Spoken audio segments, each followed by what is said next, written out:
Let's take a look at E. In problem E, let's see, what do we have? We have x squared minus 7x plus 5.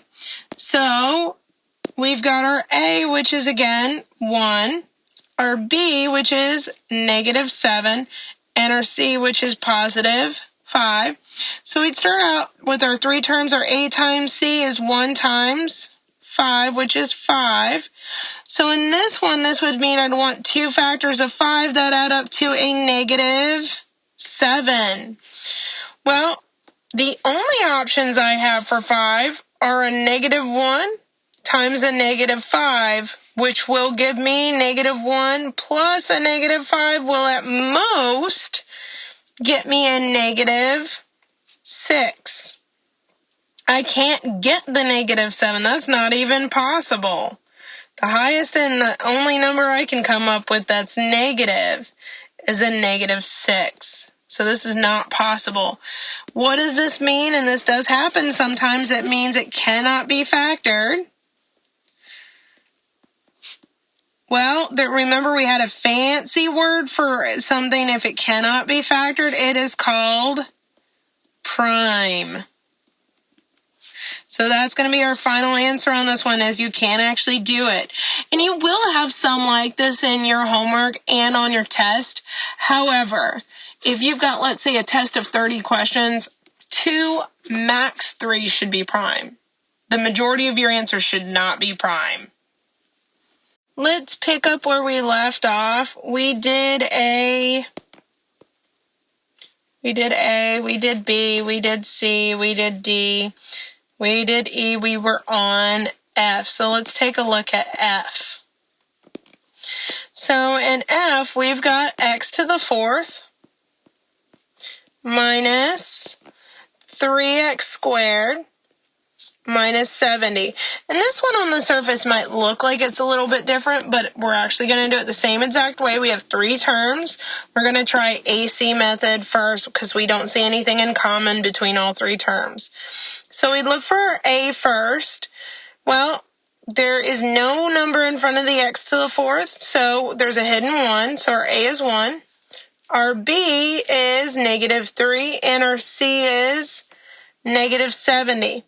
Notice we didn't have to move anything around because we are in descending order. We have 4 x's, then 2, then none. It is going down. That's what descending means.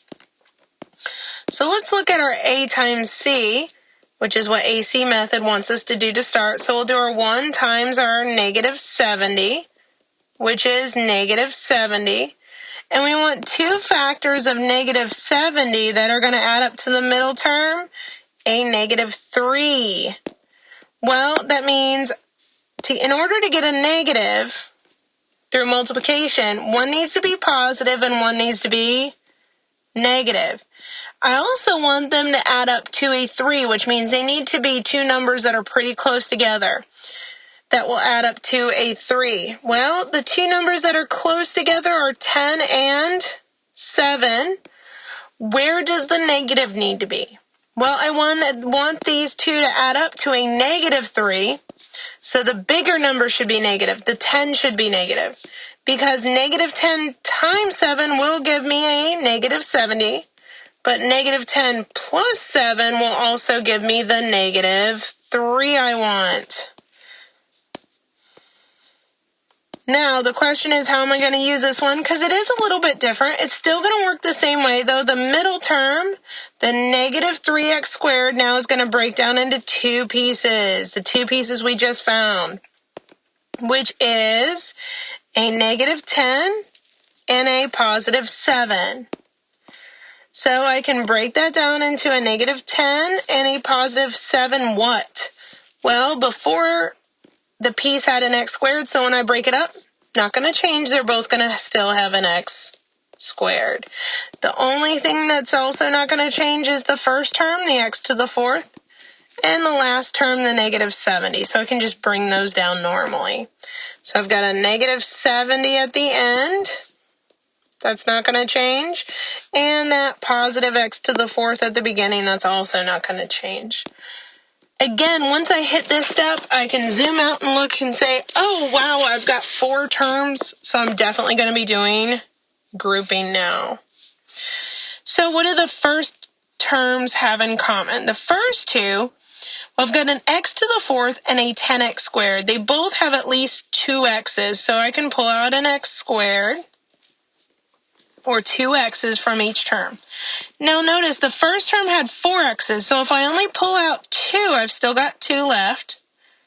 Minus, pulling out the 2 x's from the second term means that they'll be gone, I'll just have the 10. I'm going to carry down my plus. For the second 2, I've got a 7 and a 70. Those are both divisible by 7, so I can factor out a 7. If I only pull out a 7, that will just leave me with an x squared on the first term minus 7 will also go into the 70 here as 10. And then you can double check to make sure that you did this right because your 2 leftovers inside of the parentheses do match. That's what has to happen each time. So I can factor out my matching piece, the x squared minus 10. And then whatever's left over will go in a new set of parentheses. The leftovers are the x squared plus 7. So this factored out as an x squared minus 10 and an x squared plus 7. And that is my final answer. Let's take a look at G. In G, I'm looking at this and it looks a little funny. The reason why it looks a little funny is because the x's are not in the right order, so I need to reorder this first. Remember, your x's should be in descending order, meaning you've got to start with the most x's first, which means I should actually be starting out with that positive x squared first, then the term with only one x, which is the positive 18x, and then the 17, because it's got no x's, should come last. That's a positive 17, so I should write that as a plus 17. Now it's okay, and now I can do my AC method. But you have to make sure it's in the correct order first. So my A is again a hidden 1. My B is a positive 18. And my C is my positive 17. So doing AC method means I'm going to look at 1 times 17, which is 17. And I need my 2 factors of 17 to add up to a positive 18, my B. Well, there's only 2 numbers that will give you 17 anyways, and that's 1 times 17. And they do add up to a positive 18. So this is not prime. So I can get the positive 18 and I can get the positive 17 when I multiply together. So this will work. So what this does is the positive 1 that I came up with and the positive 17 give me a way to break down that 18x. How exactly is it going to let me break down that 18x? Well, it gave me a 1, a positive 1, and a positive 17 before it had an x, so when I break it up, they both have to have x's as well. Well, that's the hard part because the first term, the x squared, and the last term, the 17, will stay the same. I can just bring those down normally. X squared out in front and the positive 17 at the end. Now I've got 4 terms. I'm going to be doing my grouping. Yeah, I know I'm sick of this, but at least it's the same each and every time. What do the first 2 have in common? They both have an x, so I can factor out an x. I'll still have an x left over in the first piece, but I'll only have the 1 left over in the second piece if I pull out an x. Carry down my plus. The second group, they both have, let's see, 17s in them, so I can factor out a 17, which will leave me with an x plus, well, 17 will go into this 17 1 time. Remember, if you forgot that 1 needed to be there, what you would have is that these 2 pieces wouldn't match. That would be how you know you missed something.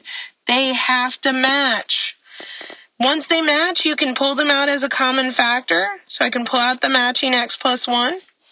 And then the new leftovers get their own set of parentheses, the x plus 17. And we're done.